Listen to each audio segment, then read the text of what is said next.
Cooking Crave, brought to you by ENG Lending, your area's #1 choice for home loans. 456loan.com.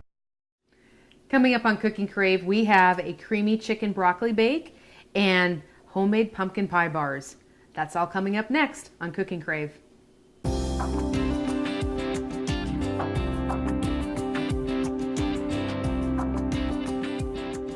Hi, I'm Rhonda Fitterer. And I'm Laverne Dede. And we have a couple recipes today. Okay. A cheesy chicken and broccoli crescent bake. That's a mouthful. It is. I'm sure it's going to be, a mouthful in many ways. If you want to go ahead and cook along with us this week, just grab a piece of paper and a pen and write down these ingredients. You're going to need 6 slices of bacon, a box of frozen broccoli, a package of fresh mushrooms, if I could say that correctly, 2 cups of cooked chicken, a jar of Alfredo sauce, a cup of Italian cheese, a 4th teaspoon black pepper, and some crescent rolls. Sounds good though, Doesn't it? And you got this pumpkin pie bar recipe from Aunt Bernie. That's right. So Bernie's asked to pull here. I'm sure you're like, I need the recipe for that because it's good. Yeah, right. If you want to make these bars, you're going to need a can of pumpkin, 3 eggs, 3/4 cup of brown sugar and white sugar, 2 teaspoons of pumpkin pie spice, a can of evaporated milk, and a yellow or white cake mix with a 1/2 cup of butter and a full cup of chopped pecans. Mm-hmm. All right, where are we going to start today? Well, we want to get the pumpkin pie bars in the oven. Okay. Because that takes about 1 hour and 15 minutes to bake. Okay. So, and it bakes at 350, so I already got that on. Okay. I'm going to have you spray the bottom of that pan. And we're going to want to mix the wet ingredients because we're going to put those, we're going to mix it together and then we put that into the pan. Okay. And then we take the dry cake mix and just put it over the top of our wet ingredients and drizzle it with that butter and put the pecans on it and bake it. Perfect. Sounds great. All these wonderful fall things that we're getting into. And I was kind of excited thinking that we'll get this going so that the viewers will be able to see that and probably have it for Thanksgiving or just the holidays in itself. Sure. It's a different twist on just having a regular pumpkin pie, which is always good with whipped cream. Mm-hmm. But this is an excellent recipe as well. It is, very much so. And I guess I couldn't say that, every one of my sisters is awesome cooks, so when I get a new recipe from them, I'm excited because I know it's going to be good. So we'll mix that pumpkin in there with the eggs. Then it's just, what is that, a 15-ounce can, your pumpkin. Okay. And then we're going to use a can of evaporated milk. Okay. And so it's not the condensed milk. Because that's a difference there.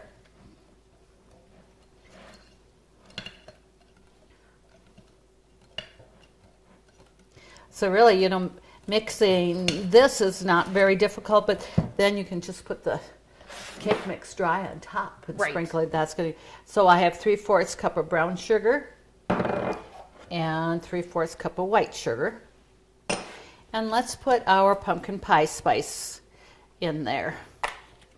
And it says 2 teaspoons.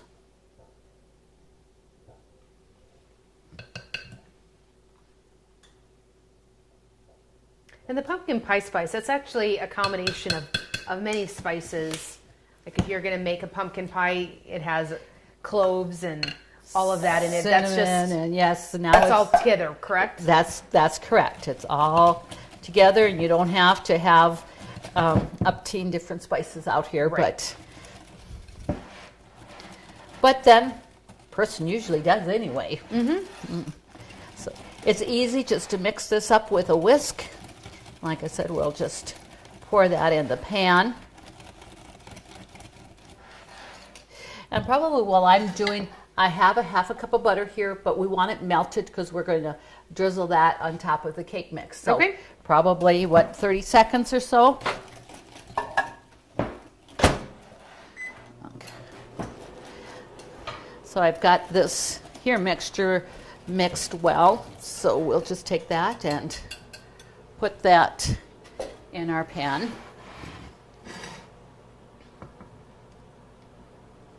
And it's a 9 by 13 cake pan is what you're using. Okay. Okay. There we go. And we're using a yellow cake mix, but actually too, if you didn't have yellow and you had a white, I think it would work just fine. that will work just fine too. I need to get my scissor just over here in the drawer.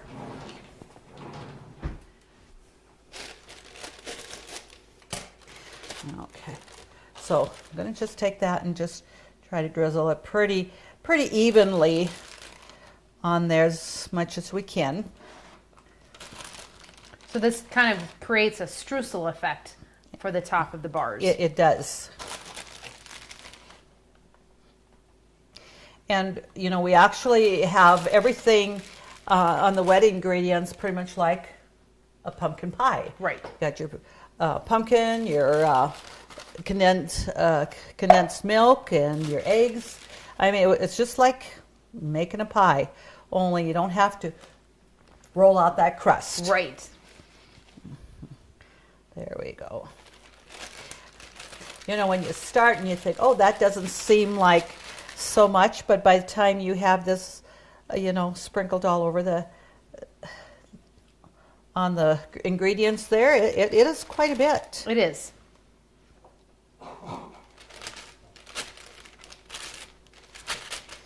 Okay, so we'll just spread that out a little bit. Okay.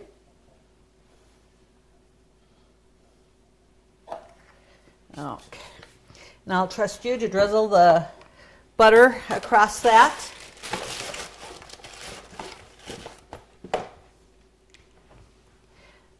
And like I said, that was a half a cup or just a stick of butter. So Okay. that's what that's all about.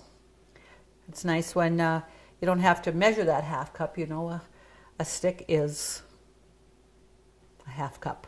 There we go. There we go. And then we'll put the pecans on top of that.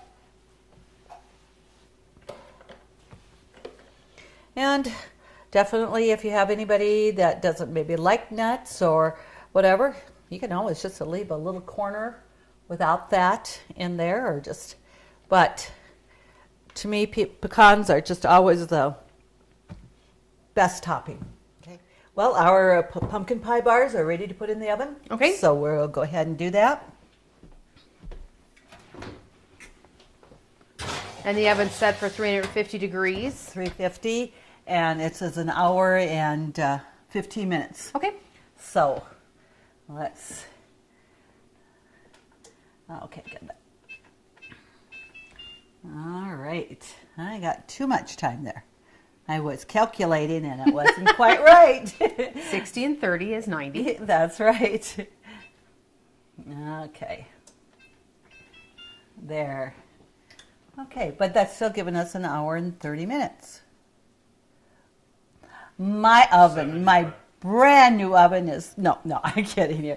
So, but you know, we're going to want to check it anyway. So let's get that going. And there we are. 75 minutes is right for an hour and 15. We're both wrong. That's, I went to Sheffield Tech, so that's my excuse.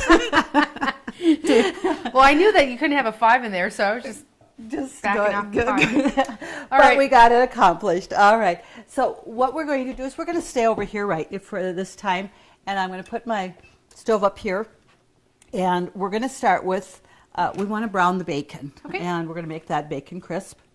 It says 6 slices of bacon, and I did use the thicker cut bacon because, you know, 6 slices of the thin versus thick is going to be quite a bit of difference. Sure. And that bacon flavoring is just, you know, the best Okay. in there with that chicken. So, and what I did was I just cut that up, and we'll get this browned here, nice and crisp. My pan was starting to get a little bit hot, but I didn't have it real hot so that I would have issues. Right.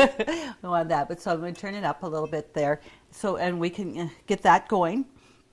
And I just want to get my hands wiped off here. And we're going to bring this recipe over. What I'm going to do is, it says like a box of 9 ounce of broccoli, Okay. or I just have a bag. We want to, you know, cook that or just steam it for a couple more minutes. Okay. When we add it to the ingredients there. So let's put that in the microwave. And I'm going to put that on 2 minutes, so that will be done. And then after we have this chopped, it's crisp, then we're going to add the other ingredients. We've got the Alfredo sauce, the Italian cheese, and all those ingredients in there. Okay. It's going to be really, really good. Okay. You know, there is a lot of great recipes out there that are quick and easy that we're using, like Crescent rolls or the Granddad's biscuits or whatever, and it just makes it a quick, easy supper, but yet it's good, it's wholesome, and you know, it's not fast food. Right. It's filling too. That's right. So let's got that up here so that it's going to start browning there. And then we're going to save a little bit of the bacon grease to put back in there for the, the Alfredo sauce and chicken, just to give that a little bit more flavor. Okay. And of course, bacon is such a great smell and such a nice addition to any recipe. It is. Country Rose Cafe on East Florida is open for breakfast and lunch 7 days a week. Enjoy daily homemade specials, caramel and cinnamon rolls, several different kinds of homemade pies made fresh every day. Country Rose Cafe is also famous for homemade soup, including their ever-popular Nefla served every Tuesday. While you're in, make sure to pick up your Channel 18 Cooking Crave recipes and like us on Facebook for different specials and announcements. Country Rose Cafe, the way a cafe should be, located at 837 East Florida in Dickinson. Okay, our bacon is nice and crisp, so I'm going to take it off the heat, and we're going to put that on a paper towel. It's just amazing, though. It seemed like it was a lot of bacon, but by the time it's fried up, it's not. So, and there's certainly no reason you can't use more if you'd like. Sure. But, however, and that's going to be pretty hot, so we're going to get that. And then I'm going to pour the bacon grease off, because all we really want is about a tablespoon to start with the other ingredients. Okay. So.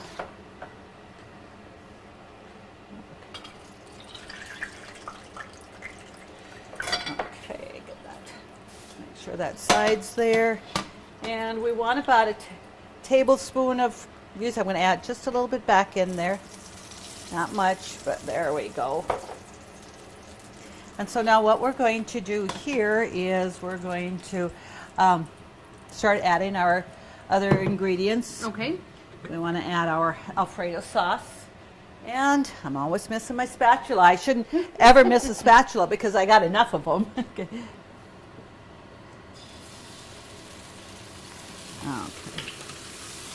There.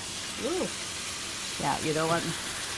Now, I did turn the burner down a little bit, but there's still enough heat in there.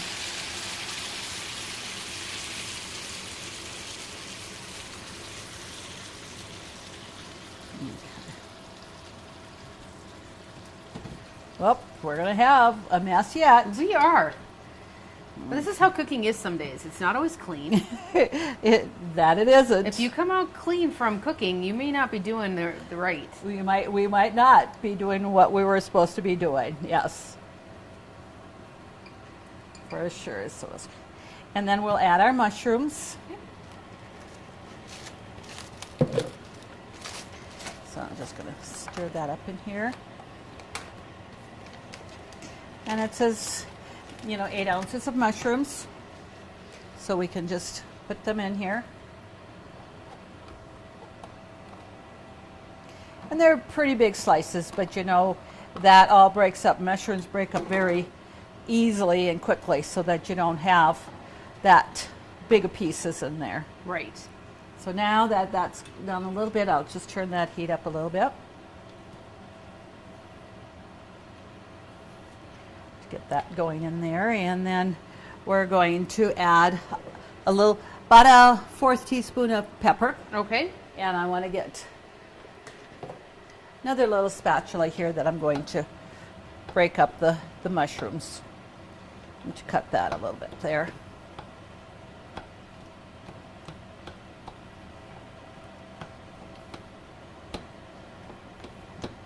Okay.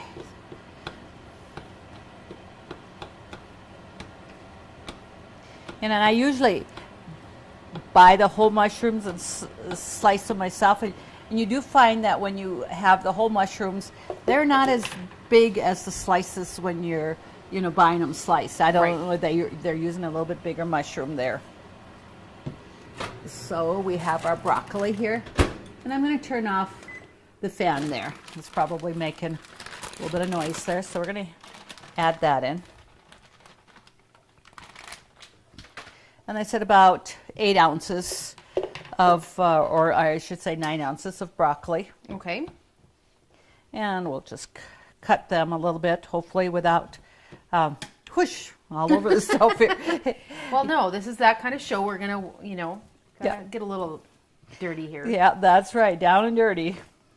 We just want our viewers to know that we're just basic down-home cooks, right? And so we'll add a little bit of pepper. Here it said about, 1/8 to 1/4 teaspoon of pepper. Okay. And again, this one doesn't really ask for any salt because we have the Alfredo sauce and we have the cheese. So, that all has your salt in it. So, and it asks for Italian cheese, and I kind of think too that if you don't have it, you got mozzarella cheese, and you could mix different cheeses in there. It just doesn't have to be Italian cheese if you don't happen to have it. Okay, cut that broccoli up a little bit here. So we're getting a nice sauce here, and then we'll add, they said about a cup of cheese here that we want to get melted in here. Okay. Okay, that'll be about right.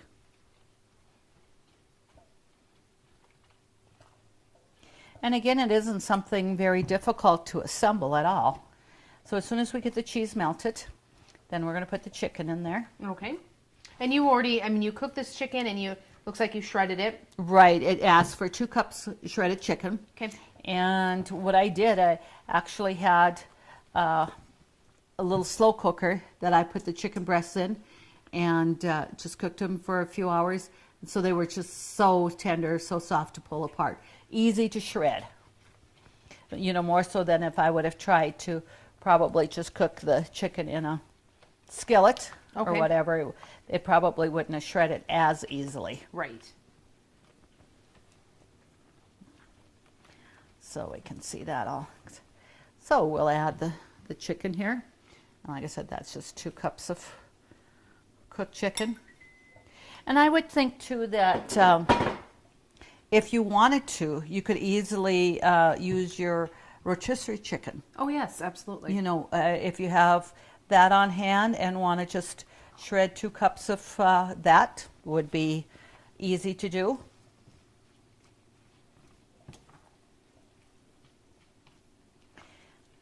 And even just with,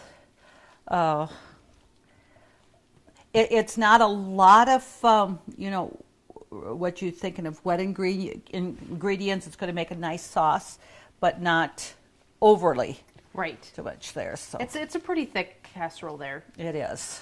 So we want to get that mixed well.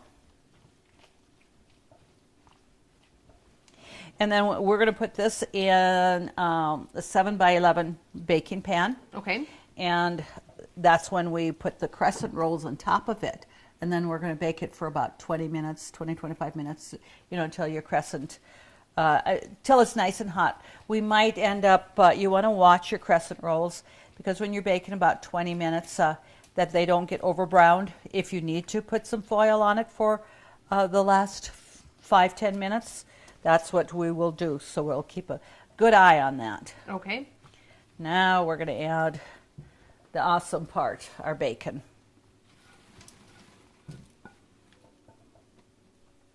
Okay, and get that mixed. And I'm going to I will turn the burner off because I don't really need any more heat than's already on that burner. Okay. So, when you're just seeing all these ingredients and what's in the pan now, it's a fairly hearty dish, that you're going to be able to serve easily, have 4 to 6 servings, nice portions. Okay. With this. Okay. Got that about mixed here. Okay, so we'll bring that over here. I needed it sprayed? Yes, we'll spray that.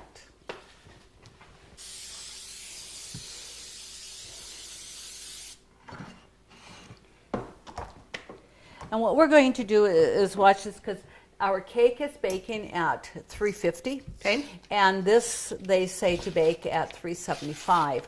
So I don't want to put the oven up higher for the cake, but this can bake at 350 without an issue and Okay. stuff. And we'll just watch, if we need to add a couple more minutes, we can do that. So let's just put that in there. That pan is heavy. Hot and heavy. Yes. Now get that. Okay.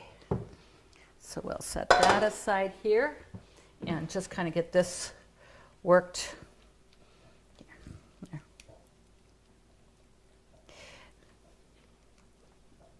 That really looks pretty good, doesn't it? It does. Interesting. You got, your cheese and your bacon, chicken, and your vegetables in here. So you really are covering just about everything here and stuff. So we're going to just open that up here, and then we're going to lay the triangles here. Let me just get this over here. We'll just get that unrolled.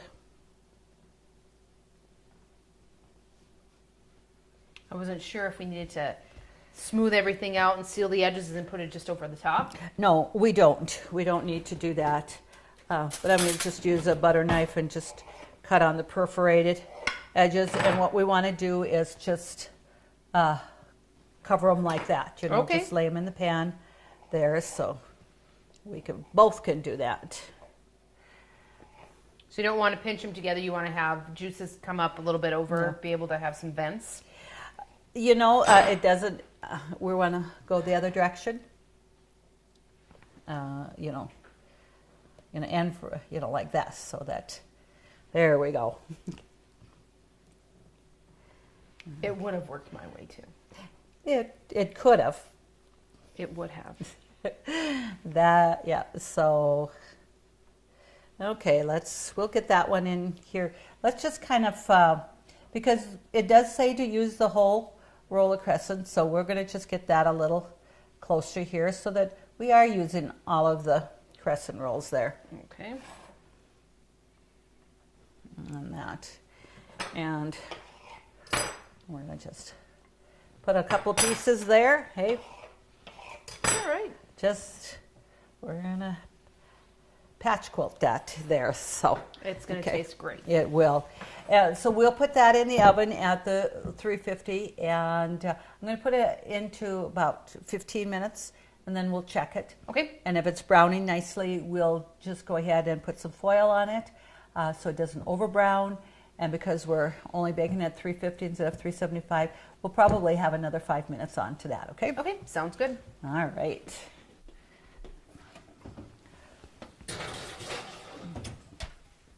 So it won't take too long, and we'll be back here with the viewers. And you open that oven, I could smell that pumpkin pie bars already. So it smells pretty good. It does. Yes. See your VA home loan expert at ENG Lending of Dickinson. Jay Wandler and the professional staff at ENG Lending provide expertise and services that are traditionally offered by the largest financial institutions, all with the local integrity of a local community bank. No wonder why ENG Lending is the area's #1 choice for North Dakota veteran home loans. Visit them online at 456loan.com or call 701-250-8166 today. Okay, our timer has gone off for our cake there, or pumpkin pie bars, I should say. And I'll take that out. Okay, we're going to bring that over here. And I did have, took this out a few minutes ago. Okay. Had put in a little later. And the last 10 minutes I did go ahead and put the cover foil on it. And you can see how it's just nice and brown and awesome that looks. It is. So we'll just go ahead and cut ourselves a piece of that. And just to show our viewers. And even though, it seemed like we had maybe a little bit more crescent roll than we needed, it worked out just perfect. And I'll have you hold the plate up here. And we'll get that right in there. And, touching the bars, I was thinking just taking it out might be a little warm, but I'm going to just give it a try. Give it a try. See, because we always like to see that finished product a little bit easier than just holding it in the pan there. Yeah. Well, it's fell a little bit apart, but I can see it's nicely baked, and you can just see that pumpkin pie mix underneath it. Yes. Looks pretty darn good. Smells awesome. Oh, that's Smells just awesome. one of the best flavors you can have around the holidays. That's right. Well, 2 really easy recipes again. Something that doesn't take long. Lets the oven do the work for you. You just sit back and watch your favorite show and come back and have dinner. Oh, anything better than that? I don't know. Okay. I'm thinking about it. Okay. All right, to get these recipes, just go to our website, www.ctctel.com. Submit your recipes for us to cook for you on the show, and your name will go in the drawing for a Cooking Crave apron. Yes. They're pretty handy to have. Thank you for joining us again on Cooking Crave. We want to thank you to our sponsors as always. Join us when we do this all over again next week.